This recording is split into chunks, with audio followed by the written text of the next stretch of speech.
Sports ক্রেজির একটা episode নিয়ে আমি এই মুহূর্তে উপস্থিত।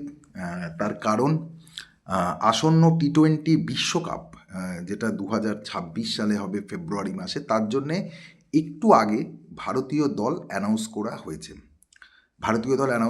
এবং সেইখানটাতে কিছু সারপ্রাইজিং ডিসিশান রয়েছে, যেগুলো আমরা আলোচনা করব। তার আগে আমি একটু স্কোয়াডটাকে জানিয়ে দিই। স্কোয়াডটা যেটা হয়েছে সেটা একটু জানিয়ে দিই, তারপরে আমি আলোচনায় আসছি এই টিমটা নিয়ে। স্কোয়াড যেটা অ্যানাউন্স করা হয়েছে একটু আগে, সেই স্কোয়াডটা হচ্ছে, আমি আগে সেটা আপনাদের জানাই, তারপরে আমি দেখছি তিনটে আলোচনা করছি। স্কোয়াড যেটা হয়েছে সেটা হচ্ছে সূর্যকুমার যাদব ক্যাপ্টেন, অক্ষর প্যাটেল ভাইস ক্যাপ্টেন। এবং কেন অক্ষর প্যাটেল ভাইস ক্যাপ্টেন হয়েছে আমি সেটাও বলছি। Axar Patel vice captain, Sanju Samson, Abhishek Sharma, Tilak Varma, Hardik Pandya, Ishan Kishan comeback করছে, ঈশান কিষান, শিভম দুবে, ওয়াশিংটন সুন্দর, হর্ষিত রানা, জসপ্রীত বুমরা, বরুণ চক্রবর্তী, কুলদীপ যাদব, আর্শদীপ সিং এবং রিঙ্কু সিং। অর্থাৎ সূর্যকুমার যাদব, অক্ষর প্যাটেল, সঞ্জু স্যামসন, অভিষেক শর্মা, তিলক ভার্মা, হার্দিক পান্ডে, ঈশান কিষান, শিবম দুবে, ওয়াশিংটন সুন্দর, হর্ষিত রানা, জসপ্রীত বুমরা, বরুণ চক্রবর্তী, কুলদীপ যাদব, আর্শদীপ সিং এবং রিঙ্কু সিং, অর্থাৎ, এবং অক্ষর প্যাটেল ভাইস ক্যাপ্টেন। অর্থাৎ নোটেবেল মিস যদি আমরা দেখি, সেটা শুভমান গিল স্কোয়াডে নেই, জিতেশ শর্মাও স্কোয়াডে নেই। অর্থাৎ সাউথ আফ্রিকার সাথে যে স্কোয়াডটা রয়েছে সেই স্কোয়াড থেকে শুভমান গিল ড্রপ এবং জিতেশ শর্মা ড্রপড। তার জায়গায় ঈশান কিষান দলে এসছে এবং রিঙ্কু সিং দলে কামব্যাক করেছে। এই হচ্ছে টিম। তো মোস্ট যে নামটা নিয়ে আলোচনা হচ্ছে সেটা শুভমান গিল নিয়ে। দেখো, শুভমান গিল টি-20 স্কোয়াডে, আমি যদি একটু ভাবি যে এই ঠিক সাউথ আফ্রিকা ট্যুরের আগে ছিল ইংল্যান্ড ট্যুর টি-20, সেখানে অক্ষর প্যাটেল ভাইস ক্যাপ্টেন ছিল। পরবর্তীকালে সাউথ আফ্রিকার সাথে যে টি-20 সিরিজটা হলো, সেখানে আমরা দেখলাম শুভমান গিলকে ভাইস ক্যাপ্টেন করা হলো। অর্থাৎ অক্ষর প্যাটেল ইংল্যান্ডে ভাইস ক্যাপ্টেন ছিল, তারপর শুভমান গিল ভাইস ক্যাপ্টেন হলো সাউথ আফ্রিকার সাথে টি-20-তে। আবার অক্ষর প্যাটেলকে ওয়ার্ল্ড কাপে ভাইস ক্যাপ্টেন করা হলো এবং শুভমান গিলকে ড্রপ করা হলো। শুভমান গিলের ড্রপ হওয়ার যেটা কারণ হতে পারে, একটা অবভিয়াসলি তার ফর্মই একটা, এটা আলোচনা হচ্ছিল যে এই নিয়ে বিভিন্ন জায়গায় বিভিন্ন প্রাক্তন ক্রিকেটার, বিভিন্ন সোশ্যাল মিডিয়া, যে শুভমান গিল টি-20-তে সেরকমভাবে পারফর্ম করতে ইনফ্যাক্ট পারছে না। লাস্ট 15টা ইনিংসে শুভমান গিল 291 রান করেছে, মাত্র 24 করে তার অ্যাভারেজ, 137টা স্ট্রাইক রেট। অর্থাৎ 15 ইনিংস 291 রান, 24 করে average, 137 strike rate. Shubman Gill টি-20-তে ভালো পারফর্ম করতে পারছে না।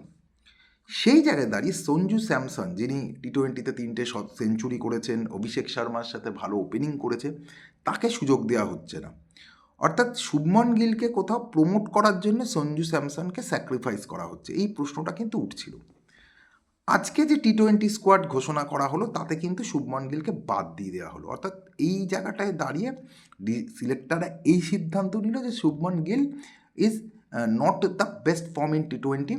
তার জায়গায় সঞ্জু স্যামসন, ইভেন ঈশান কিষান, মানে এখন যা সিচুয়েশন হচ্ছে, অভিষেক শর্মার সাথে সঞ্জু স্যামসন ওপেন করবে, না হলে ঈশান কিষান, যিনি ডোমেস্টিক লেভেলে মুস্তাক আলিতে আউটস্ট্যান্ডিং ফর্মে আছে, 500-র ওপর রান করেছে, 200-র ওপর স্ট্রাইক রেট, তাকে দলে নেওয়া হলো। সুতরাং ইনফর্ম প্লেয়ার যারা, তাদেরকে প্রায়োরিটি দেওয়া হলো, প্রায়োরিটি দিয়ে তাদের দলে নেওয়া হলো এবং শুভমান গিলকে কিন্তু দল থেকে ড্রপ করে দেওয়া হলো। এটা পরিষ্কার। ঠিক আছে, ওভারঅল যদি দেখা যায় যে ইনফর্ম প্লেয়ারদেরই সুযোগ দেওয়া উচিত, যারা ইনফর্ম।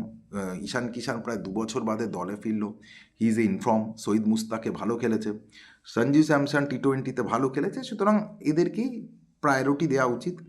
এবং জিতেন্দ্র এবং উইকেট কিপার ব্যাটসম্যান যিনি ছিলেন, সেই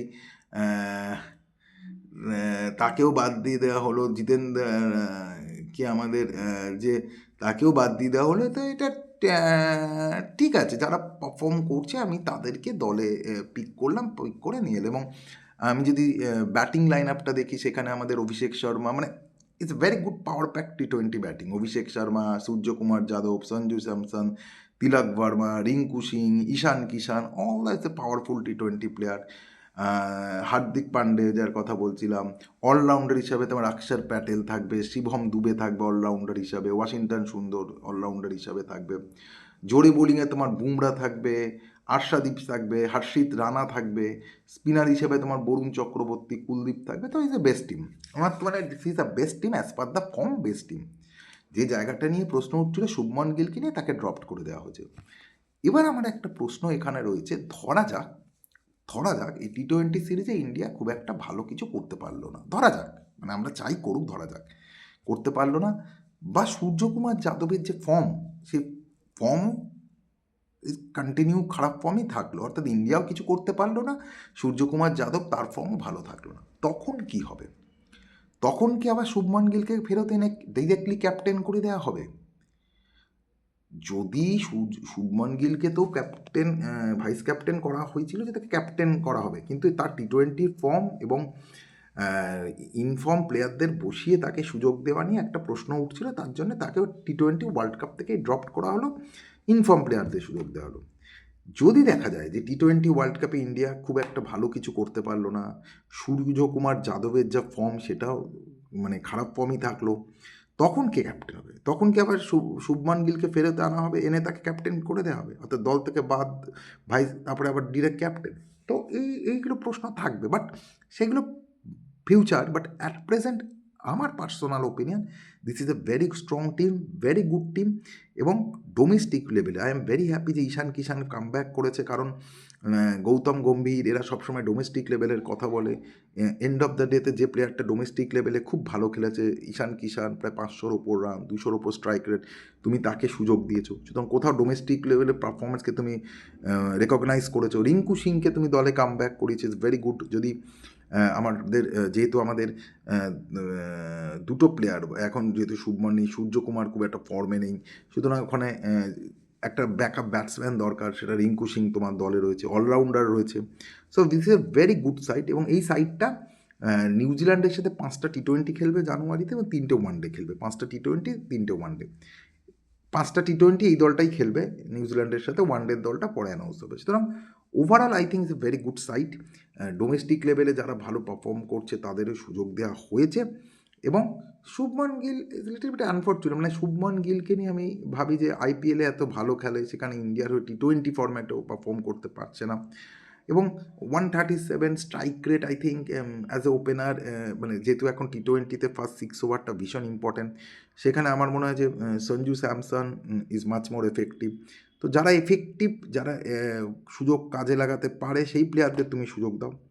শুভমন গিলের পক্ষে ইন ফিউচার চান্স আসতে পারে, বাট অ্যাট প্রেজেন্ট এই দলে শুভমন গিলের কোনো জায়গা হয় না, সেটা হয়ওনি, এটা প্রমাণিত। বোলিংও আমরা সেম রেখেছি। জিতেশ শর্মা ইজ আনফর্চুনেট, কেন যেটা ঈশান কিষান এসছে একটা ব্যাকআপ ওপেনার হিসাবে। ঈশান কিষান কেন, ইনিশিয়ালি আমার মনে হয় সঞ্জু স্যামসন অভিষেক ওপেন করবে। ঈশান কিষান বা সঞ্জু স্যামসন যাদেরই তুমি খেলাও, তাদের তুমি টপ অর্ডারে খেলাতে হবে। ইভেন সঞ্জু স্যামসনকে তুমি তিনেও খেলাতে পারো, তিনে যদি সূর্যকুমার খেলে, তাহলে টপ অর্ডারে খেলাতে হবে। বাট কী টিম হবে না হবে সেটা তো টিম ম্যানেজমেন্ট ডিসিশান নেবে। নিউজিল্যান্ডের সাথে যে 5টা টি-20 আছে, সেখানে আমরা কিছুটা বুঝতে পারবো। বাট ওভারঅল যারা ডোমেস্টিক লেভেলে ভালো পারফর্ম করেছে, that is the best player, তাদেরকেই আমরা সুযোগ দিয়েছি। যারা রিসেন্টলি সাউথ আফ্রিকার সাথে খেলেছে, তাদেরকেই সুযোগ দেওয়া হয়েছে 2টি জায়গা ছাড়া। তো I think that's the best team. Ishan Kishan comeback করেছে, পার্সোনালি আমার খুব favourite cricketer. So is great that এটা very good side for India. Sports crazy আজকে পর্যন্ত, নমস্কার।